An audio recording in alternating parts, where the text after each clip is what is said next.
Sis, can you talk to me right now? I got a call that you were seriously injured and hospitalized. Are you okay? Bethany, thanks for contacting me. I can't call you because I'm in the hospital room, but we can text each other. I was so surprised to hear about your accident.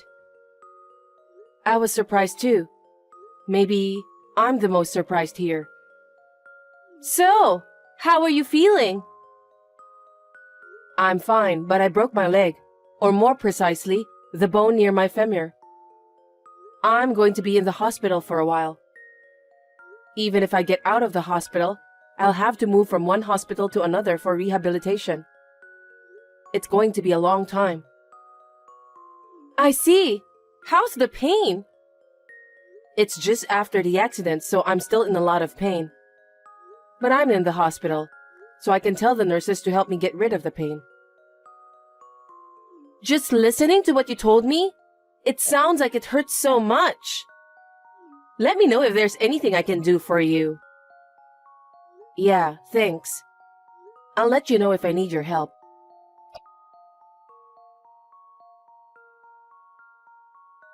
Judas, are you busy? I just entered my lunch break. I see. Anyway, could you bring me a change of clothes? I've been wearing the same clothes for so long, so I need to change. I'm going on a business trip tomorrow. Really? Seems that you're busy. Don't you have time tonight? You can just use the courier to deliver it to me. Don't be reckless. I need to wake up early in the morning tomorrow. I know, but I want to see you. You're not a child. Don't be selfish. I can't let myself spoil you all the time. I'm sorry for troubling you. The pain has subsided a bit, and I wanted to see you. Also, I really need a change of clothes. Why don't you just buy some? Don't just call me every time you want something. What? Are you mad at me? I'm sorry.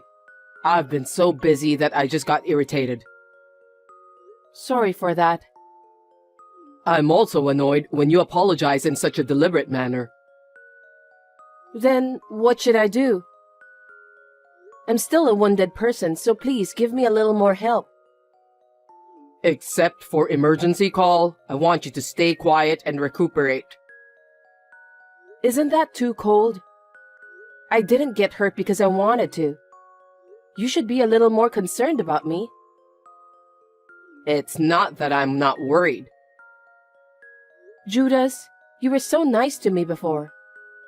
Lately, you've been kind of distant. Even before the accident, I was worried about you. What's wrong?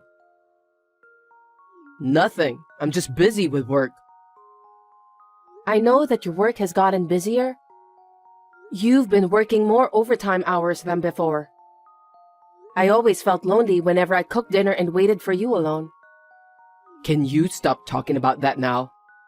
It has nothing to do with your injury or hospitalization, right? Yes, but you always contacted me before. Now you don't even bother to call me when you work overtime anymore. Now that we've been married for quite a while and I'm the breadwinner, we can't stay like newlyweds forever. You should understand that much. You never used to get mad at me for this. You're so persistent. Sorry. Oh, I forgot to tell you. What? I'm going on an overseas trip next week. What? At a time like this? What do you mean? I'm going to work and living my life as usual. Yes, but I've been in an accident and I'm in the hospital. Don't you have any concern for me?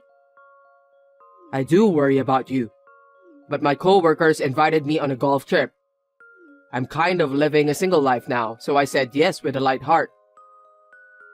I can't believe you just did that. I'm about to go through a whole lot of rehab from now on. Then let me ask you, what do you want me to do? I can't help your injury. I also can't do the rehabilitation on your behalf. I know, but I'm mentally damaged too. I just want you to be close to me. You're being very childish, Rosie. I don't know how I can cope with you from now on. I'm sorry. Anyway, I'm very busy at work, so you're on your own. We've got a great concession stand now. If you need something, you should buy it yourself. If you insist so much, I won't ask you anymore. It's so annoying when you twist things like that. Just forget it.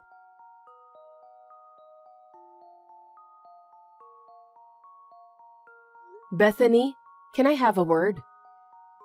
Sis, what's wrong? I was wondering if you could bring me a change of clothes. If I'm available, I'll do so. Really? Thanks. I'm going to run out of spare clothes today, so I need you to bring them by tomorrow. Tomorrow? Actually, I'm going on an overseas business trip tomorrow. What? You're going abroad on a business trip? Yes, I've been promoted. I see. I'll ask Mom to do it for me then.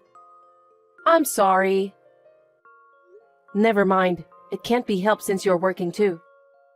I wish my husband could be a little more helpful. Are you talking about Judas? What happened? Yes, he's busy with work, so he wants me to buy everything I don't have enough of. But if I had to buy everything, it would be ridiculous financially, wouldn't it? I'll be in the hospital for a long time from now on. I know. But your husband is on a business trip too, right? It's no wonder he couldn't help, even if you told him the day before. What? How did you know about that? What's wrong? Nothing. I'm sorry, I don't seem very helpful either. No problem. By the way, how long are you planning to stay overseas? I'm going to be there for 4 nights and 5 days starting tomorrow. Even though it's for work, it's my first time overseas, so I'm looking forward to it. That's great. Well, good luck with your work. I'm sorry I couldn't bring a change of clothes for you. Don't worry about that.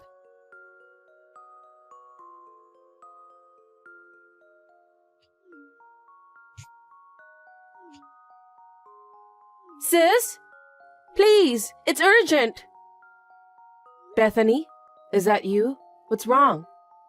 I can't call you since I'm inside the hospital room, sorry. You can just text me. Your husband had an accident abroad. What? I just got a call from the police. It was a terrible accident and he's dying. They want one of his relatives to come.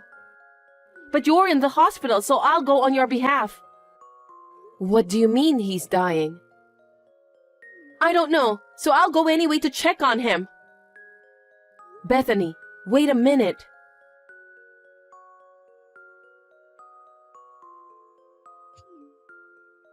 Sis?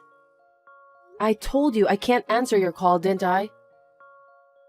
Sis, you may find this hard to believe. Your husband took his last breath before I arrived. What? You mean he died? Believe it or not. Yes, that's right. Is it true? It seems he slipped off a cliff while climbing the mountain. I have the backpack that belonged to him. Huh? How did you know about that before me? What do you mean? Could you please explain to me? I don't understand. I know it's hard to accept the fact that he died. It's so sudden. I haven't been able to think straight since yesterday. Anyway, I have a huge concern about that. What is it? I'm his wife, so I wonder why no one has contacted me to let me know about what happened to him. Don't you think that police usually call the spouse in this kind of circumstances? I don't know why that is. Isn't it because you're in the hospital? Besides, it's such a big case, and yet I haven't heard anything from his parents either. If their son died, they should have contacted me immediately, right? Something doesn't seem right. You're right. Anyway, sis, shouldn't you take care of his insurance and other formalities as soon as possible? Anyway, which police department contacted you? What was the name of the officer in charge? I can't remember. My mind is so blank. I was desperate too. I'm more concerned about the procedure. By the way, Judas said he was going on a golf trip with his colleagues. Why did he climb the mountain when he said that he was going on a golf trip? And it's funny that he even had a backpack. He doesn't bring a backpack to golf trips. Are you sure about that? And why are you here? I thought you told me that you went on a business trip overseas for 4 nights and 5 days. It was a mistake my company made. They didn't have everything ready for me. So, the business trip was postponed. Anyway, that's not the point, sis. Your husband passed away. We have to do all the formalities as soon as possible. I can't believe it. Because no one in my family has been notified, and no one has seen his body. Sis, don't you believe me? I want to believe you, but there are too many inconsistencies to make what you told me believable. What are you talking about in an emergency like this? Recently, Judas's attitude toward me has been strangely cold. He suddenly announced that he was going on an overseas trip. The dates are exactly the same as your overseas business trip. Something doesn't add up. Isn't that just your imagination? I don't know. Then maybe I should ask someone at the company. About what? Judas said he was going on an overseas trip with his colleagues from work. I wonder if anyone else is taking a vacation on the same dates. We need to check with those people about Judas too, right? I'll look into that. You're in the hospital, so it's hard for you to call and find out, isn't it? Bethany, you're lying, aren't you? Why? You're jumping to conclusions. Besides, I didn't miss anything you told me. What are you talking about? When I told you that Judas wasn't being helpful, you knew that he went on a business trip, right? I don't remember anything about that. And you also knew that Judas and I had exchanged messages the day before. That's impossible, isn't it? Only Judas and I could have known about it. I wonder... I realized that something's wrong at that time. What? Bethany, you're having an affair with Judas, aren't you? That's not true. Sis, at a time like this, there's no way I'm having an affair with your husband. Really? Then, can I report this to our parents and Judas's parents? I mean, I have to report it anyway. Well...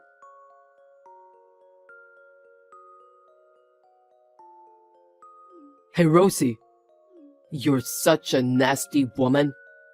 How dare you deceive Bethany? Bethany, how dare you have an affair with my own sister behind my back? I knew it right away.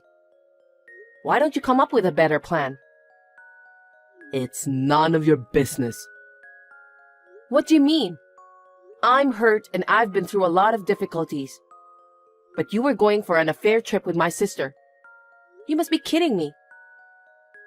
That's because you're not attractive. I'd rather be with Bethany than watching you in the hospital.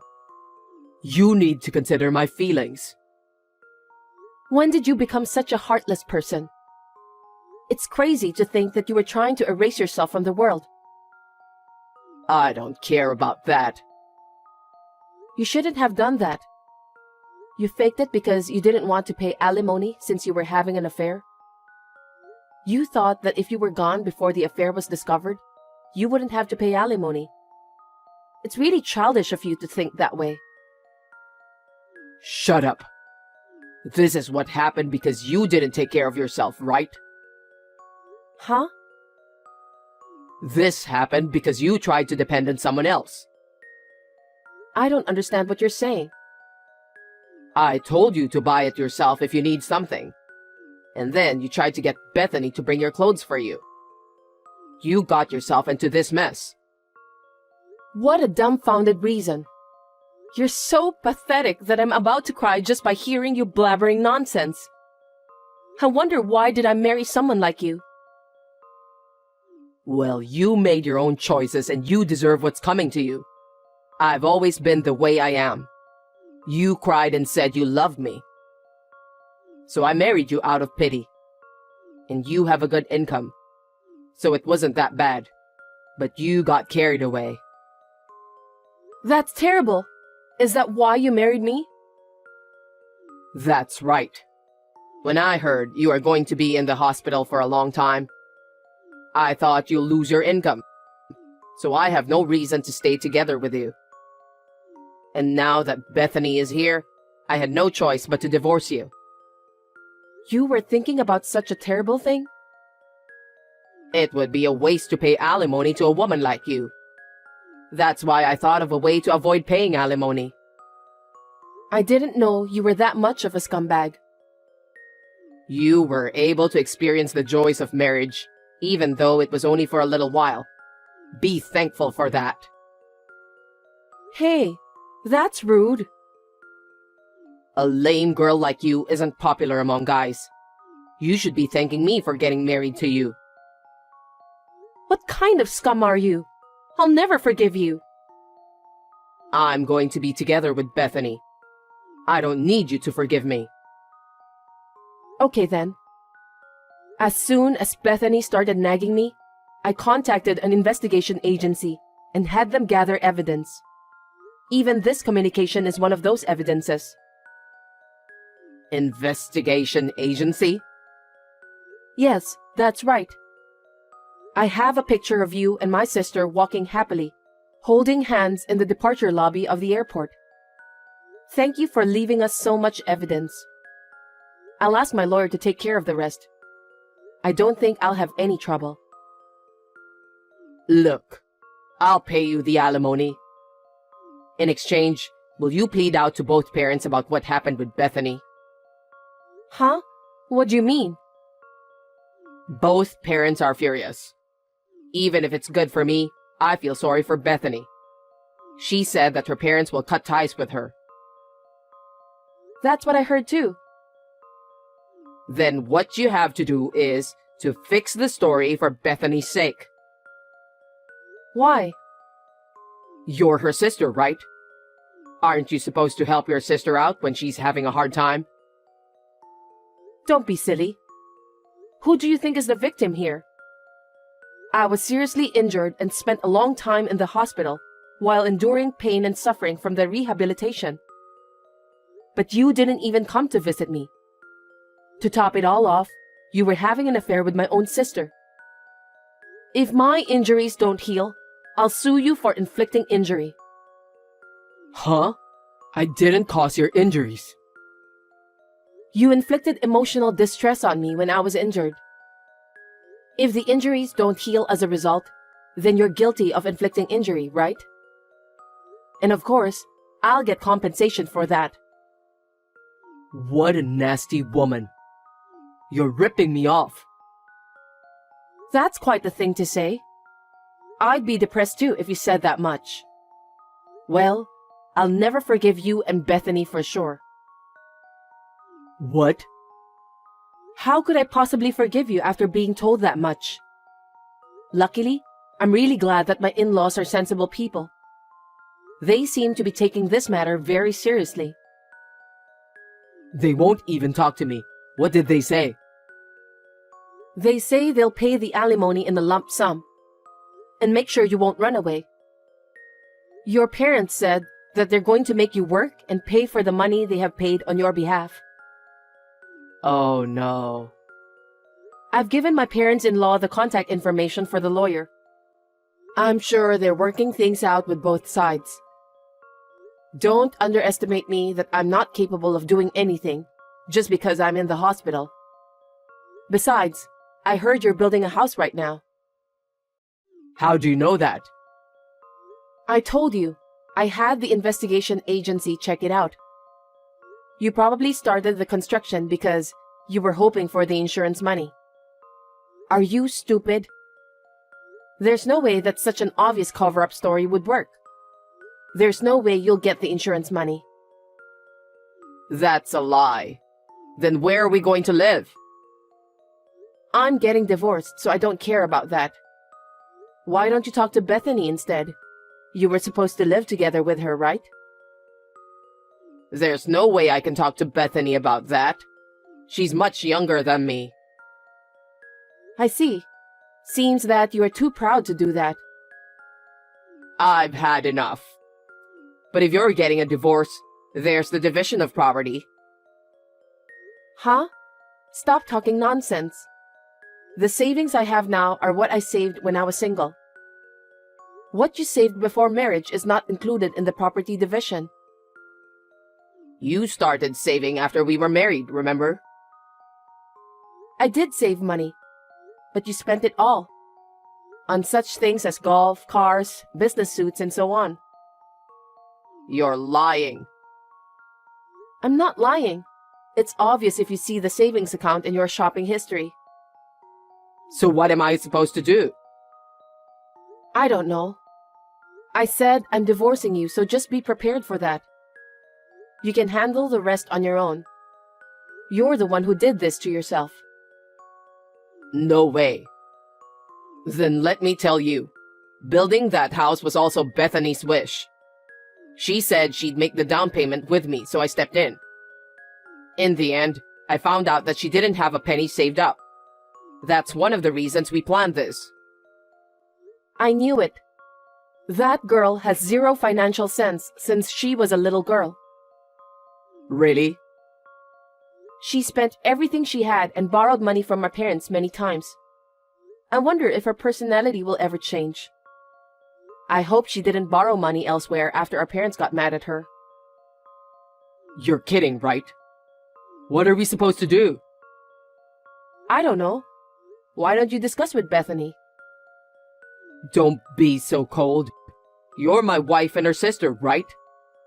You could at least help us out a little. I can't believe how brazen you are.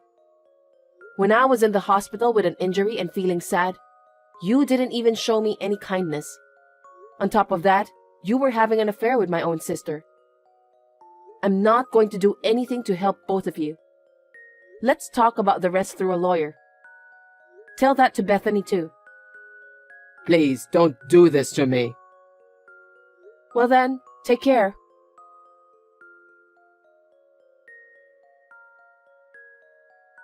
Thanks to the lawyer's help, the divorce was successfully finalized.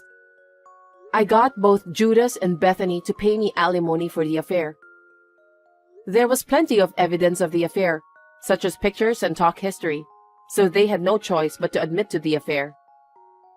However, I was just a little bit merciful that I didn't bring up the cover-up story. Bethany, who had run out of money, cried and asked our parents for help. Naturally, she was turned away at the door. It was her own fault, so she deserves that. Of course, the house that they had almost built together was also destroyed. With nowhere to live, they were forced to rent a shabby apartment near my parents-in-law's house to make ends meet. They're currently living under the supervision of my parents-in-law. Bethany could not stand such a life and decided to leave the apartment. Neither my parents nor I know what happened to them after that. I'm now living at home with my parents supporting me. After a long period of rehabilitation, I finally feel renewed as I get closer to returning back to work.